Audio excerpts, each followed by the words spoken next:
Hola, ¿qué tal? Buenos días. Hoy vamos a continuar con nuestro estudio de la palabra de Dios en Deuteronomio, capítulo 8, y vamos a ver capítulo 9, del versículo 1 al 8. Y el tema se titula No hay lugar para la justicia propia.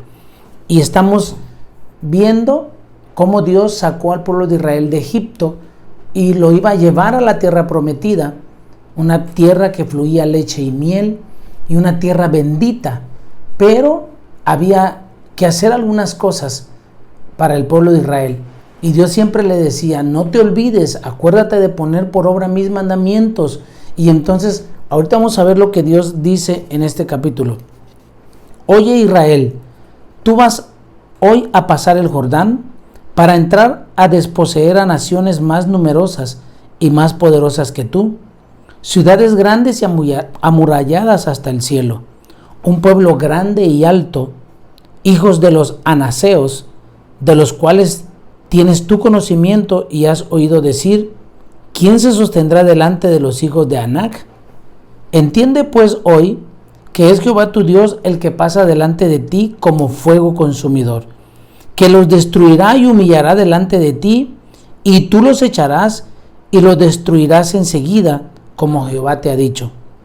No pienses en tu corazón cuando Jehová tu Dios lo haya hecho de delante de ti, diciendo, por mi justicia me ha traído Jehová a poseer esta tierra, pues por la impiedad de estas naciones Jehová las arroja de delante de ti.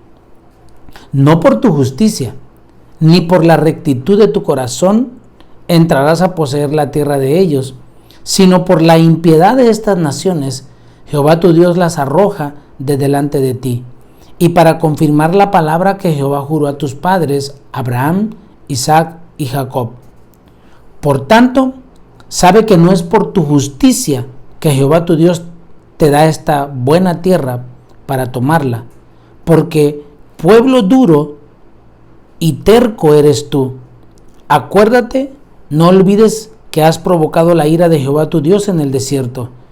Desde el día que saliste de la tierra de Egipto hasta que entraste en este lugar, habéis sido rebeldes a Jehová.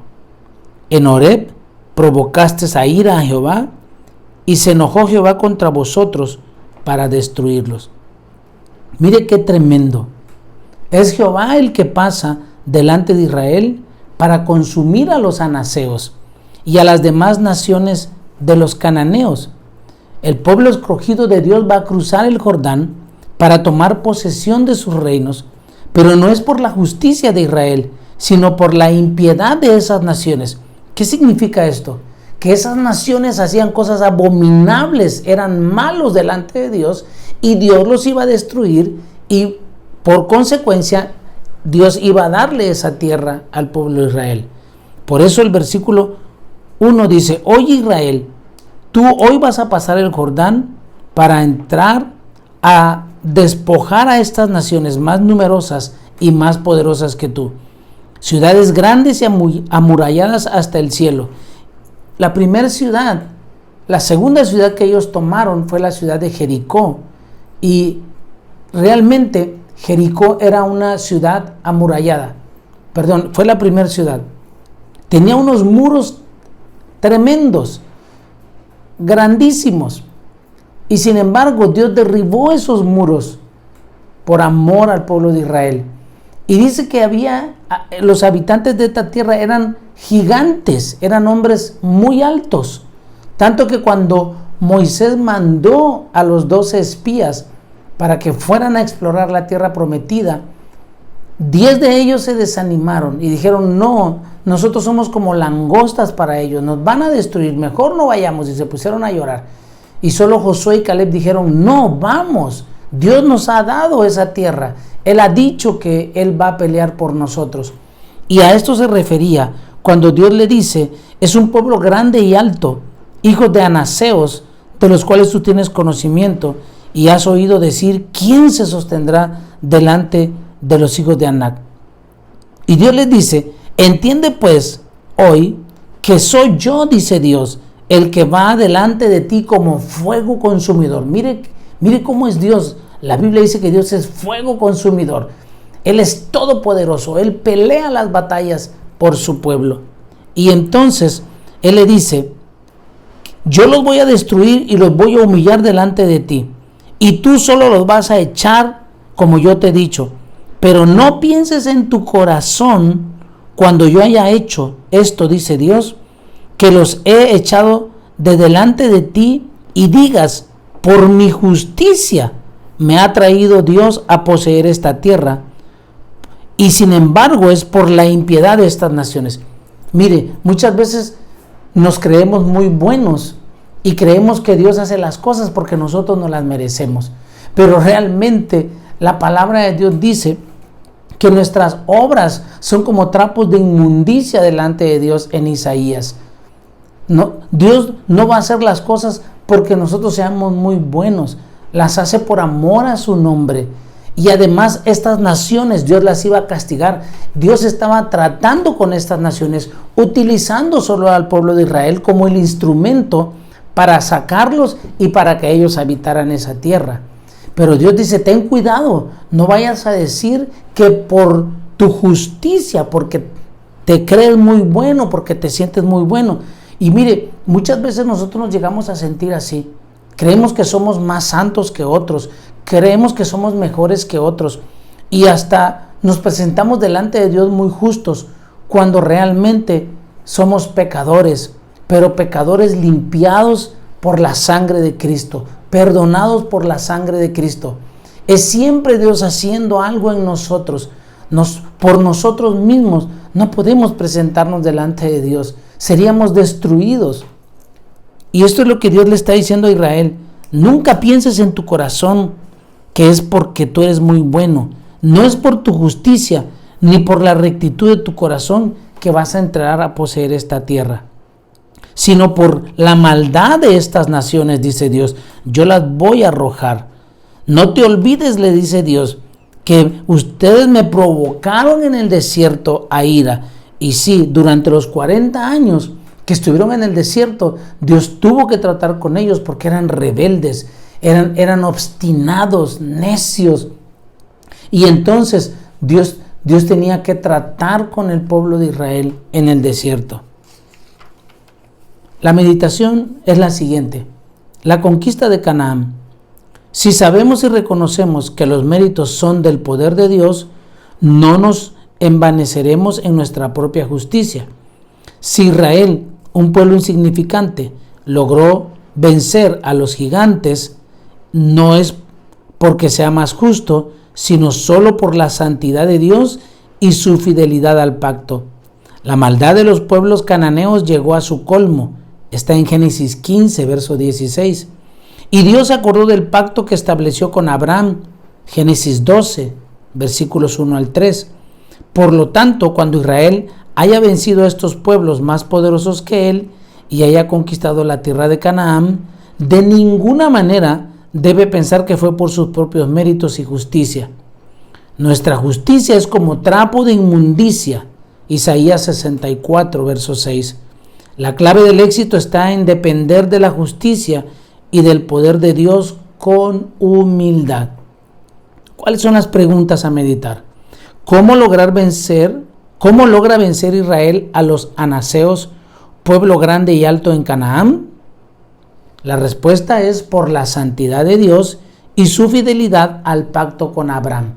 Dios había hecho un pacto con Abraham y le dijo: en ti serán benditas todas las familias de la tierra.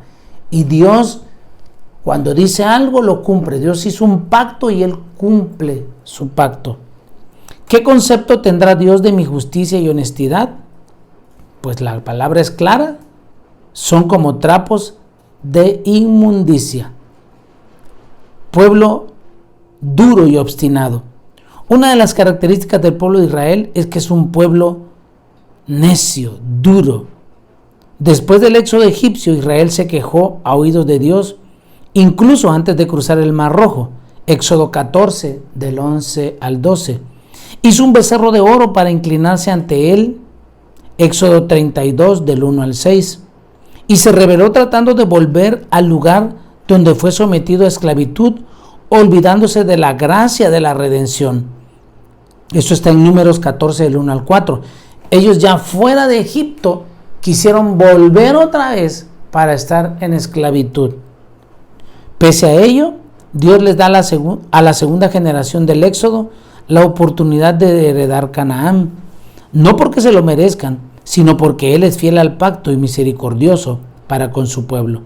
Debemos cuidarnos de no caer en la soberbia en la tierra en donde moramos por la gracia de Dios. La soberbia está intrínsecamente relacionada a la rebelión contra Dios. Oiga, es tremendo. Si hay soberbia en nuestro corazón, eso indica que somos rebeldes también. Van de la mano. Las preguntas: ¿cuál es el pecado que Israel cometió en el desierto? Adoraron a un becerro, y esto se llama idolatría. Dios ordena que no hagamos ídolos de ninguna especie. ¿Qué ocurriría si desobedeciera con rebeldía a Dios? Moriría física y espiritualmente. Esa es la única respuesta. La oración de esta mañana: Dios mío, confieso que yo he sido duro de corazón porque no he dejado de quejarme y de desobedecer tu palabra, aun sabiendo que me has escogido por misericordia. Restaura y bendice mi alma para que pueda confesar que nada podría hacer si no fuera por tu gracia. Inclino mi corazón y mi vida a tu palabra, porque deseo andar por tus caminos. El ensayo se titula La gracia que no tiene costo. Según el noticiario, cada vez aumenta más el número de divorcios de parejas que llevan muchos años casados. En la mayoría de los casos, se debe a que ya no quieren vivir más juntos o porque no pueden soportar ciertas actitudes. Esto me recuerda justamente a lo que dijo Tolstoy, el gran escritor ruso. Todos piensan en cambiar al mundo, pero nadie piensa en cambiar a sí mismo. Así nuestra vida es agotadora, porque no tenemos ni el más mínimo interés en cambiar nuestra posición, carácter o caprichos, lo que nos lleva a estallar de ira y nos llena de odio, estrés y depresión. La Biblia sostiene que todo pensamiento y plan del hombre es malo, Génesis 6:5. Esto se debe a que está mal el simple hecho de pensar que se puede vivir sin Dios. Por eso, quien no desea tener a Dios en su corazón está repleto de injusticia, codicia, maldad, crimen, conflictos, engaños y aún más cosas. Romanos capítulo 1 del verso 28 al 32 lo explica. Por eso Dios envió a Jesús al mundo, ya que no se puede corregir el corazón y la mente del hombre fracasado con los métodos humanos. Si Jesús se convierte en el Señor de nuestro necio, obstinado y torpe corazón, este se renovará y purificará nuestra alma. Además, le daremos prioridad a la obra de Dios y al que conoce nuestra debilidad. Por eso, si obedecemos su voluntad sin ser soberbios, imitando la humildad de Jesús, Dios nos cargará siempre en sus brazos a pesar de nuestros defectos y errores. Amén. Está hermoso este pensamiento, este ensayo, porque verdaderamente Jesús dijo estas palabras: sin mí nada podrán hacer. Es el deseo de mi corazón verdaderamente que cada vez que nosotros meditemos la palabra, entendamos que Dios nos está hablando. Y lo que hoy nos queda bien claro, y Dios nos está diciendo: no confíes, y no es por tu justicia, no creas que porque tú y yo somos muy buenos, no, es porque Dios va a tratar o está tratando algo o con alguien, y entonces, así como el pueblo de Israel fue el instrumento, Dios lo usó y como instrumento lo bendijo, Dios también nos va a bendecir a nosotros, pero tenemos que reconocer y tenemos que examinar nuestro corazón, no sea que se enorgullezca. Vamos a orar. Padre, te damos gracias. Te pedimos, Señor, que tu palabra quede guardada en nuestro corazón. Reconocemos nuestra dependencia total de ti. Señor, gracias porque tú enviaste a Jesús, que ahora es el Señor y Salvador de nuestra vida. Te rogamos, Padre, que tu sangre preciosa derramada en la cruz del Calvario, Señor, sea derramada sobre cada vida. Te pedimos, Padre, que sigas obrando, que en medio de todo esto, Señor, de todo este problema, de esta pandemia, tú te glorifiques. Guarda a todos los del sector salud. Ponemos en tus manos, Señor, al presidente y a todo su equipo de trabajo. Dale sabiduría. Señor, dales paz y que ellos puedan ser guiados por tu Espíritu Santo. Guarda, Señor, la vida de todos los mexicanos, y no solo de México, del mundo entero, por aquellos que siguen, Señor, luchando entre la vida y la muerte, peleando una batalla, Señor, contra algo que no conocen, pero que tu Espíritu Santo esté ahí, Señor. Envía tus ángeles alrededor de cada paciente, de cada anciano, de cada joven, de cada hombre, de cada mujer, de aquellos que están solos, Señor. Que tu Espíritu, Señor, se glorifique en esos lugares. Y también te rogamos, Señor, que todo lo que el diablo haya planeado, Señor, contra la iglesia, sea derribado y destruido por la sangre de Cristo.